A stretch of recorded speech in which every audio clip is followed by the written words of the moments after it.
Урматтуу Москва шаарындагы мекендештер, сиздерди тиш дарылоонун бардык кызматын көрсөткөн Мирдент стоматология борборуна чакырабыз. Сиздер үчүн арзан баада жана да канадисттер тарабынан төмөнкү кызматтар көрсөтүлөт. Ар кандай татаалдыктагы тиштерди дарылоо, тиштерди калыбына келтирүү, ар кандай татаалдыкты алуу, тиш тазалоо, протетика, керамика, имплантация, ортодонтия, брекет системаларын колдонуу менен тиштеген жерди оңдоо, терапия, хирургия, ортопедия, циркония, эмакс, тегиздөөчү, линер, шпондор, тишти агартуу, акрил протези, жөнөкөй протез, икемдүү протез, нейлон протези, кысуучу протез жана стоматологиялык кызматтын башка түрлөрү, эң башкысы жалпыңыздарга тиш дарыгерлеринин кеңеши ар дайым акысыз. Байланыш номерибиз +7926 699 49 59 +7968 575 85 08. Биздин дарек метро Белорусская 1-чыгуу, улица Электрический переулок 3, дробь 10, строение 1.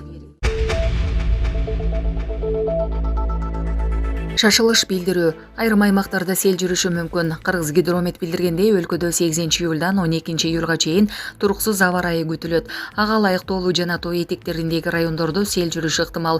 Өзгөчө Кырдаалдар министрлиги бул күндөрү дарыяларда суунун деңгээли көтөрүлүшү мүмкүндүгүн эскертти. Өлкөнүн өзгөчө Кырдаалдар кызматы сел коопсуздук эрежелерин эске салат. Арыктарды тазалап, жээгин бекемдеңиз жана таштанды таштабаңыз. Турак үй жайгашкан жерде жаан суулары агып өтөөгө ылайыкталган арыктын болушун камсыздаңыз. Үй же сарай салууда, эгин айдоодо сел жүрүү кооптулугу бар тилкелерге жакын эместигине өзгөчө көңүл буруңуз. Сел учурунда дароо коопсуз жайга кетиңиз. Мүмкүнчүлүк болсо, үйдөгү жарык, суу, газды өчүрүп чыгыңыз. Булак супер кежи. Москвада кармалган кыргызстандык келиндин баласы туугандарына берилди. Москвада жер иштерин батирине чогуу жашатып алган үчүн мыйзамсыз миграция уюштурууга айыпталып кармалган кыргызстандык келиндин балдар үйүнө алынган 1,5 жашар баласы туугандарына өткөрүлүп берилди. Бул тууралуу келиндин адвокаты Ерлан Токтосунов Азаттыкка билдирди. Биз баланын атасынан ишеним кат алып бердик. Анын үстүнө Азаттыкка макала чыккандан кийин комментарийлерде элчиликтин, консулдуктун дарегине катуу сындар айтылыптыр. Элчилик реакция жасап, баланы энесинин туугандарына өткөрүлүп берилишин тездетти. Бала келиндин бер тууган сиңдисине берилген. Келиндин эжеси Азаттыкка баланы алууга адвокаттын салымы чоң болгонун, ошондой эле Кыргызстандын Орусиядагы элчилиги, Эмгек социалдык камсыздоо жана миграция министрлигинин Орусиядагы өкүлчүлүгү жана Москва шаарындагы башкы консулдук көмөктөшкөнүн айтты. Азаттык Москвада полиция кыргызстандык келинди мыйзамсыз миграция уюштурууга айыптап кармап, аны 1,5 жашар наристесин балдар үйүнө алып койгонун 26-июнда жазган. Тышкы иштер министрлигинин маалыматы боюнча ушул тапта 410 миңден ашуун кыргызстандык жаран Орусияда. Министрлик кыргызстандык мигранттардын саны соңку жылы Орусияда, андан кийин Туркияда кыскарганын билдирген. Орусияда мигранттардын азайышына өлкөдө чет жактан келип иштеген жарандарга карата мыйзамдардын катуулашы негизги себеп болууда.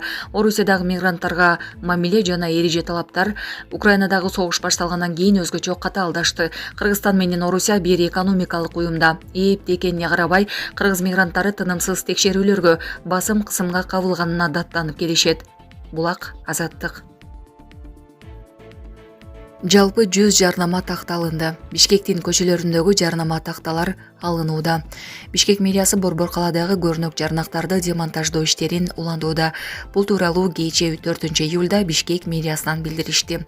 Маалым болгондой, учурда Жукеев, Пудовкин жана Акунбаев көчөлөрүнүн кесилишиндеги көрнөк жарнактарды демонтаждоо иштери жүрүп жатат. Беле кетсек, бүгүнкү күндө 100 жарнамалык конструкциялар демонтаждалган.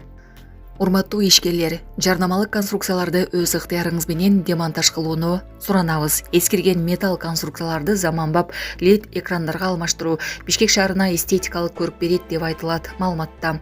Эске салсак, буга чейин өлкө башы Садыр Жапаров Бишкек мэриясына шаардагы эски жарнамалык такталарды 31 августка чейин толугу менен тазалап, шаардын көркүнө ылайыктуу жана ыңгайлуу жерлерге LED экрандарды коюп алмаштыруу тапшырмасын берген. Булак супер кежи. Сочиде турист кызды кар көчкү басып каза болду. Ростов облусунан келген турист 30-июнда Сочиде кар көчкү астында калып каза болду. Бул тууралуу чет элдик басылмалар жазышууда. Маалым болгондой, 29 августта Кристина Лининка апасы менен бирге Красная Поляна эс алуу жайына бара жаткан. Ошол маалда тоодон бир нече тонналык кар көчкү аларды басып калган. Бирок Кристинанын апасы аман калып, өзү алган оор жаракаттан улам көз жумган. Учурда жергиликтүү органдар тарабынан аталган аймакта текшерүү иштери жүрүүдө. Булак Суперкежи. Казак ырчысы Кайрат Нуртаска иш козголду. Казак ырчысы Кайрат Нуртас бир нече фактылар боюнча айыпталып жатат. Бул тууралуу бүгүн 5-июлда казак басылмалары жазып чыкты. Маалыматка ылайык Астана шаарынын райондор аралык сотуна ырчыга карата 2 материал келип түшкөн. Ал бир жыл ичинде бир нече жолу жасалган майда бейбаштык жана ден соолукка атайлап жеңил залал келтирүү фактысы боюнча айыпталганы айтылат.